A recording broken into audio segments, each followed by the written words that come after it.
ಕರ್ತನಲ್ಲಿ ನಮಗೆ ಅತ್ಯಂತ ಪ್ರಿಯರಾದ ದೇವಮಕ್ಕಳೆಲ್ಲರಿಗೂ ಈ ಉದಯಕಾಲ ಸಮಯದಲ್ಲಿ ಯೇಸು ಕ್ರಿಸ್ತನ ಶ್ರೇಷ್ಠವಾದ, ಅತ್ಯುನ್ನತವಾದ, ಮಹೋನ್ನತವಾದ, ಪರಿಶುದ್ಧವಾದ ನಾಮದಲ್ಲಿ ಶುಭವನ್ನು ತಿಳಿಸುತ್ತೇನೆ. ಎಲ್ಲರೂ ಕ್ಷೇಮವಾಗಿದ್ದೀರಾ ಅಲ್ವಾ? ನೀವೆಲ್ಲರೂ ಆತ್ಮಿಕವಾಗಿ ಬಲ ಹೊಂದಬೇಕೆಂದು ಪ್ರತಿದಿನ ನಿಮಗೋಸ್ಕರವಾಗಿ ಪ್ರಾರ್ಥಿಸುತ್ತಾ ಇದ್ದೇವೆ.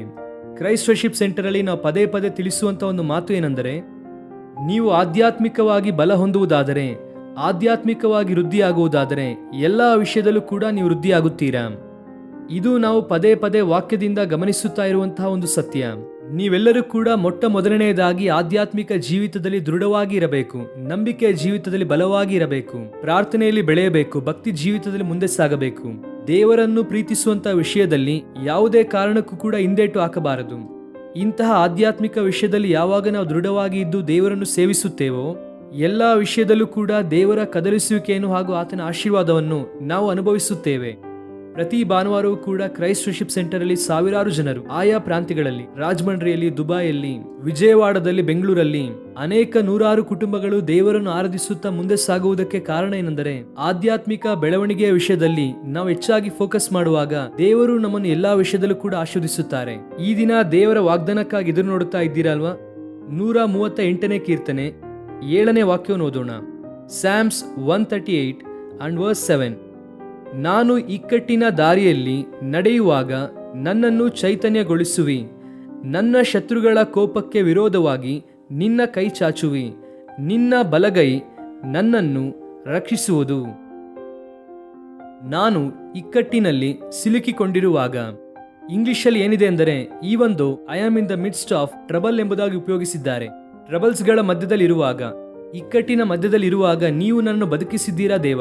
ಈ 138ನೇ ಕೀರ್ತನೆಯನ್ನು ಭಕ್ತನಾದ ದಾವಿದನು ಬರೆಯುತ್ತಾ ಏನು ಹೇಳುತ್ತಾನೆಂದರೆ, ನಿನ್ನ ಪರಿಶುದ್ಧಾಲಯದ ಕಡೆಗೆ ನಾನು ಅಡ್ಡ ಬೀಳುತ್ತೇನೆ ಎಂದು ಹೇಳುತ್ತಾನೆ. ದೇವರು ಪರಿಶುದ್ಧ ಸ್ಥಳದಲ್ಲಿ ವಾಸ ಮಾಡುವ ಆತನು ಪರಿಶುದ್ಧನು. ಇಕ್ಕಟ್ಟಿನಲ್ಲಿ ಸಿಲುಕಿಕೊಂಡಿರುವಂತಹ ನನ್ನನ್ನು ಬದುಕಿಸಿದ್ದೀರಾ. ದಾವಿದನ ಜೀವಿತದಲ್ಲಿ ಎಷ್ಟೋ ಆಪತ್ತುಗಳು, ಎಷ್ಟೋ ಇಕ್ಕಟ್ಟುಗಳು, ಒಂದಾದ ನಂತರ ಇನ್ನೊಂದು, ಒಂದಾದ ನಂತರವಾಗಿ ಇನ್ನೊಂದು.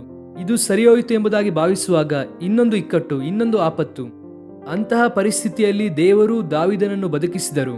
ಆಪತ್ತಿನಲ್ಲಿ ಸಿಲುಕಿಕೊಂಡಿದ್ದಂತಹ ದಾವಿದನನ್ನು ಮೇಲೆ ಎತ್ತಿದರು. ಅಷ್ಟು ಮಾತ್ರವಲ್ಲದೆ, ಶತ್ರುಗಳಿಗೆ ಕೋಪ ಇದೆಯಂತೆ, ಆ ಕೋಪದಿಂದ ತಪ್ಪಿಸುವುದಕ್ಕಾಗಿ ನೀವು ನಿಮ್ಮ ಕೈ ಚಾಚಿದ್ದೀರಪ್ಪ, ನಿಮ್ಮ ಬಲಗೈಯಿಂದ ರಕ್ಷಿಸಿದ್ದೀರಾ. ನಮ್ಮ ಜೀವಿತದಲ್ಲಿ ಎಷ್ಟೋ ಸಂದರ್ಭದಲ್ಲಿ ಇಂತಹ ಪರಿಸ್ಥಿತಿಯನ್ನು ಎದುರಿಸುತ್ತಾ ಇದ್ದೇವೆ. ಈ ಉದಯ ಕಾಲದಲ್ಲಿ ಬಹುಶಃ ನಿನಗೂ ಕೂಡ ಇಕ್ಕಟ್ಟಿನಲ್ಲಿ ಸಿಲುಕಿಕೊಂಡಂತ ಅನುಭವ ಇದೆಯಾ?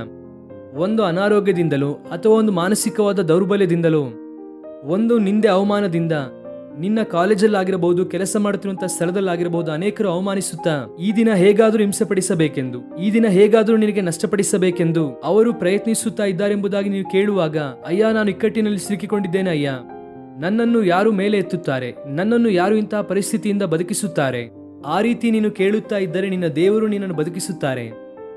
ಇಕ್ಕಟ್ಟಿನಲ್ಲಿ ಸಿಲುಕಿಕೊಂಡಿದ್ದಂಥ ಅನೇಕರನ್ನು ದೇವರು ಬಿಡಿಸಿ ಬದುಕಿಸಿ ಉನ್ನತವಾದ ಸ್ಥಿತಿಗೆ ದೇವರು ತಂದಿದ್ದಾರೆ. ಬೈಬಲ್ನಲ್ಲಿ ಎಷ್ಟೋ ಜನರ ಜೀವಿತ ನಮಗೆ ಗೊತ್ತು. ಎಷ್ಟೋ ಜನರ ಜೀವಿತವನ್ನು ನಾವು ಗಮನಿಸುತ್ತಲೇ ಇದ್ದೇವೆ. ಯೋಸೇಫನ ಜೀವಿತದಲ್ಲಿ ಎಷ್ಟೋ ಆಪತ್ತುಗಳು ಬಂತು. ಆ ಆಪತ್ತಿನಲ್ಲಿ ಅನೇಕ ಸಾರಿ ಪ್ರಯಾಣಿಸಿದನು. ಎಲ್ಲಿ ಹೋಗುತ್ತಾ ಇದ್ದಾನೆ ಎಂಬುದಾಗಿ ಗೊತ್ತಿಲ್ಲದೇ ಇರುವಂತಹ ಪರಿಸ್ಥಿತಿಯಲ್ಲಿ ಯೋಸೇಫನು ಕೆಲವು ಸಾರಿ ಇದ್ದಿರುತ್ತಾನೆ. ಆದರೆ ದೇವರು ತನ್ನ ಕೃಪಾ ಐಶ್ವರ್ಯವನ್ನು ಅವರ ಮೇಲೆ ಸುರಿಸಿ, ಯಾವ ದೇಶದಲ್ಲಿ ಒಬ್ಬ ಗುಲಾಮನಾಗಿ ಮಾರಲ್ಪಟ್ಟನೋ ಅದೇ ದೇಶಕ್ಕೆ ಒಂದು ಉನ್ನತವಾದ ಸ್ಥಳದಲ್ಲಿ ಯೋಸೇಫನನ್ನು ದೇವರು ನಿಲ್ಲಿಸಿದರು. ಇಕ್ಕಟ್ಟಿನಲ್ಲಿ ಸಿಲುಕಿಕೊಂಡಿದ್ದಂಥ ಯೋಸೇಫನನ್ನು, ಅವನನ್ನು ಕರೆದುಕೊಂಡು ಬಂದು ದೇವರು ಸಿಂಹಾಸನದಲ್ಲಿ ಕೂರಿಸಿದರು. ಯೋಸೇಫನು ಬದುಕುವುದು ಮಾತ್ರವಲ್ಲದೆ ಆತನ ಮೂಲಕ ಅನೇಕರು ಬದುಕಿದರು. ಆಮೇನ್, ಪ್ರೈಸ್ ದ ಲಾರ್ಡ್. ತನ್ನ ಸ್ವಂತ ಅಣ್ಣಂದಿರೇ ಯಾರು ಯೋಸೇಫನನ್ನು ಗುಂಡಿಯೊಳಗೆ ತಳ್ಳಿದರೋ, ಅನ್ಯ ದೇಶದವರಿಗೆ ಮಾರಿದರೋ, ಅವರು ಕೂಡ ಯೋಸೇಫನ ಪ್ರೀತಿಯ ನಿಮಿತ್ತವಾಗಿ, ಆತನಲ್ಲಿರುವಂಥ ಒಳ್ಳೆಯತನದ ನಿಮಿತ್ತ ಅವರು ಕೂಡ ಬದುಕಿದರು. ದೇವರು ನಿನ್ನನ್ನು ಬದುಕಿಸುತ್ತಾರೆ. ನಿನ್ನ ಮೂಲಕವಾಗಿ ಅನೇಕರಿಗೆ ಬದುಕನ್ನು ದೇವರು ಕೊಡುತ್ತಾರೆ. ಆಮೇನ್, ಪ್ರೈಸ್ ದ ಲಾರ್ಡ್. ಈ ದಿನ ಅಪಾಯದಲ್ಲಿ ಸಿಲುಕಿಕೊಂಡಿದ್ದೇನೆಂಬುದಾಗಿ ಬಾಧೆ ಪಡಬೇಡ. ದೇವರನ್ನು ದೃಷ್ಟಿಸು. ಅದರಿಂದ ಆಚೆ ತರುವಂತಹ ದೇವರನ್ನು ಗಮನಿಸು.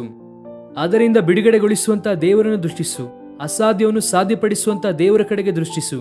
ಕೆಂಪು ಸಮುದ್ರವನ್ನು ವಿಭಾಗಿಸುವಂತಹ ದೇವರು, ಯೆರಿಕೋ ಗೋಡೆಯನ್ನು ಬೀಳಿಸುವಂತಹ ದೇವರು, ಯೋರ್ದಾನ್ ಹೊಳೆಯನ್ನು ಏಕರಾಶಿಯಾಗಿ ಮಾಡಿ ತನ್ನ ಪ್ರಜೆಗಳನ್ನು ನಡೆಸಿದಂತಹ ದೇವರು, ಎಷ್ಟೋ ಅದ್ಭುತ ಅತಿಶಯ ಕಾರ್ಯಗಳನ್ನು ತನ್ನ ಪ್ರಜೆಗಳ ಜೀವಿತದಲ್ಲಿ ಮಾಡಿದಂತ ದೇವರ ಮೇಲೆ ನೀನು ನಂಬಿಕೆ ಇಡುವುದಾದರೆ, ಆತನು ಬದುಕಿಸುವಂತ ದೇವರೆಂಬುದಾಗಿ ನಂಬುವುದಾದರೆ, ಜೀವಾಧಿಪತಿಯಾಗಿರುವಂತಹ ದೇವರು ತನ್ನ ಜೀವವನ್ನು ನಿಮ್ಮಲ್ಲಿ ಸುರಿಸುವುದಕ್ಕೆ ಇಷ್ಟಪಡುತ್ತಿದ್ದಾರೆ.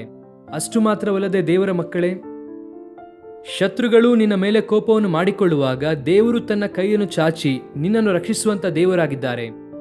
ನೆಬೂಕದ್ನೆಚ್ಚರನೆನ್ನುವಂತ ಅರಸನು ಶದ್ರಕ್, ಮೇಷಕ್, ಅಬೇದ್ನೆಗೋವನ್ನು ಅಗ್ನಿಯ ಗುಂಡಿಯೊಳಗೆ ಹಾಕಬೇಕೆಂಬುದಾಗಿ ತೀರ್ಮಾನ ಮಾಡಿದಾಗ ಅವರನ್ನು ಕಾಪಾಡಿದ್ದು ಯಾರು?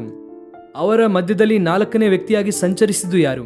ಶತ್ರುವಿನ ಕೋಪ ನಿನ್ನ ಮೇಲೆ ಬರುವಾಗ ಕೆಲವು ಸಾರಿ ನಿನ್ನ ಶತ್ರುಗಳು ಕೋಪದಿಂದ ಉರಿಯುತ್ತಾ ಇದ್ದಾರೇನೋ, ಯಾವುದೋ ರೀತಿಯಲ್ಲಿ ಕೇಡು ಮಾಡಬೇಕು, ಹಾನಿ ಮಾಡಬೇಕೆಂಬುದಾಗಿ ಅನೇಕ ಪಿತೂರಿ ಮಾಡುತ್ತಾ ಇದ್ದಾರೇನೋ.